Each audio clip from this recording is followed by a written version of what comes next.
अरे कमी वापर पण अस्सल वापर। MDH काश्मीरी लाल मिरची पावडर।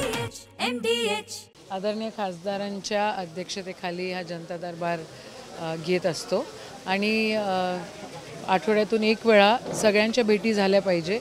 आम्ही सगळेजण काँग्रेस भवनामध्ये सगळी नेते मंडळी त्या ठिकाणी बसतायत आणि आपल्या आपल्या समस्या म्हणजे मग फॉलोअप आम्हाला पण प्रत्येक गोष्टीचा फॉलोअप करावा लागतो। आदरणीय खासदारांचं पत्र त्या ठिकाणी लागतं आणि फॉलोअप केल्याने कामं होत असतात, दिरंगाई टळते आणि म्हणून हा जनता दरबार आहे।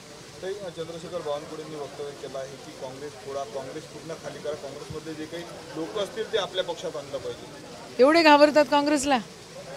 म्हणजे आज मतं चोरून सत्तेत आल्यानंतरही भीती यांना काँग्रेसचीच आहे। काँग्रेस अशी कोणी खाली करू शकत नाही। काँग्रेस जसं खासदार म्हटले की त्याची मुळं खूप लांबवर आहे। काँग्रेस एक विचारधारा आहे, काँग्रेस एक चळवळ आहे आणि ही चळवळ जोपर्यंत जिवंत राहील तोपर्यंत देश जिवंत राहील, ही वस्तुस्थिती आहे।